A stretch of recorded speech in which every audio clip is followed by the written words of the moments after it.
One of the difficult challenges we face in the clinic is treating patients who have become refractory to therapy. And we all know that our general approach for patients who have metastatic disease, and we're not aiming for a cure, but still want to use treatment in a palliative setting, is that if their performance status is reasonable and they're good candidates for therapy, is we certainly want to offer them things that have meaningful benefit, that are well tolerated. So I want to spend a little bit of time talking about options in later lines of therapy. We all have these patients who do respond to treatments but ultimately progress.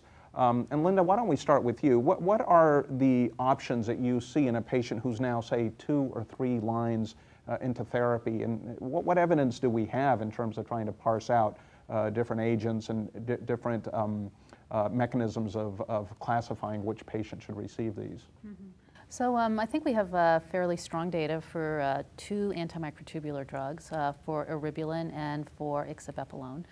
Both of those drugs were tested in a late-line setting, and I think we have a very good sense about what each of them can do. So for the ixabebolone, whether it's given by itself or in combination with capecitabine, we know that at a minimum 14% of patients respond. Response rates really are from 14 up to about 35%. And we know that progression-free survival can range anywhere from about 3 to 5 months, closer to 6 months actually.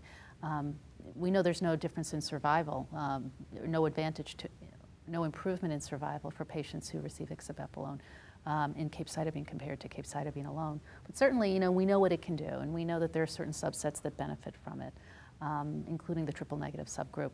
Eribulin has its indication for patients who've had at least 2 lines of therapy in the metastatic setting, and that it mimics the clinical trials which were conducted, specifically the EMBRACE trial, in which 762 patients were randomized to eribulin versus treatment of physician's choice, which really represented real-life choices. And essentially what we saw is that the response rate was significantly better compared to physician's choice with eribulin, and progression-free survival was not significantly better.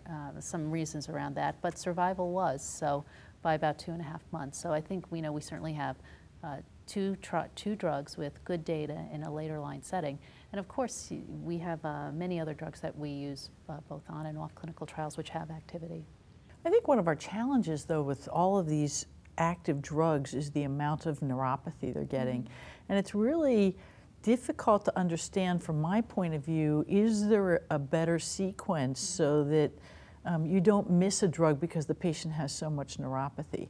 Because a lot of people will start with a weekly taxane, perhaps whether it's weekly paclitaxel or nab-paclitaxel, depending upon where they place Xeloda in this. But then you're challenged if they respond really well for a while because they're developing neuropathy, and then ixabebolone is problematic for those patients.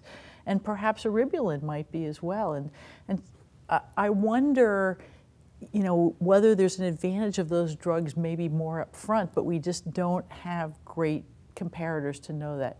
You wonder if we're going to always position eribulin 5th, 6th, 7th line, and it'll always look like a marginal drug for us.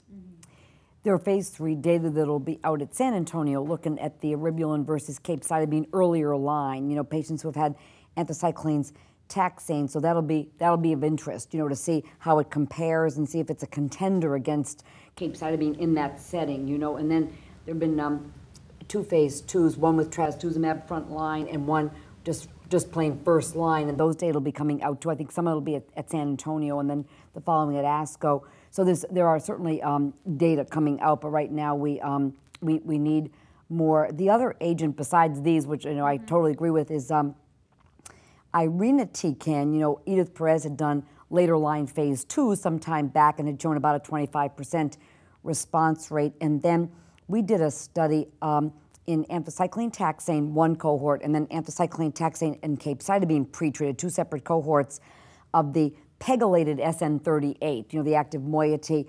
And again, in the AT pretreated, about 25–30% response rate. In the ATC pretreated, about 15–20%. And now there's a big phase 3 going on called the Beacon trial with the Nectar 102, which is the pegylated irinotecan.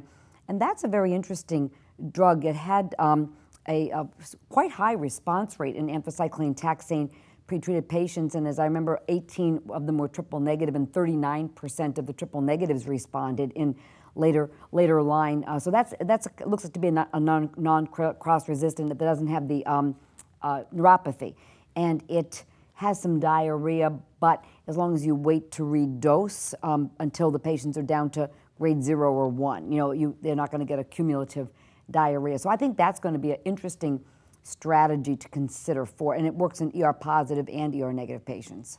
I have a real interest in peripheral neuropathy, and I think one of the important things is that as oncologists, I think we need to aggressively manage it, and I think it's when you're taking a long view of how you're going to manage your patients, I certainly espouse holding a treatment and letting them,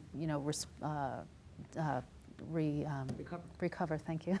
Recover their neuropathy to at least a minimum of grade 0, grade 1. Because once you start on that slippery slope to grade 2, before you know it, you have a grade 3, and then they probably will never be able to get another antimicrotubule drug again. And Brian Schneider's work is actually interesting in respect to that, trying to figure out are there certain genetic predisposition SNPs that may predict who's going to get it. We certainly see it more often from his data and others, African American patients. So I think that's another avenue too. Can we predict who's really going to have the problem? Maybe make our choices, modify our choices if we really knew that factually. Mm-hmm. Yeah, I find this area is very challenging to study because the patients are so heterogeneous. There's been an interesting strategy that is being used more and more, led to the approval of eribulin. The Beacon trial is designed that way, the CDX-011 that we talked about earlier, and this is a randomization to the best of several options that the physician and the patient together feel might be reasonable, and then the patient is randomized to either the experimental drug or the one of those several drugs. Do you think that's a reasonable design? Any comments from the panel? It's sort of a real-life design, but the comparator is multiple drugs. It's not just one single drug. I like the design. I just think that we need to not position these so far down in the number of cycles and regimens the patients have received that we're dooming these drugs to failure, or looking at least similar to and very poor response rates compared to physician's best choice.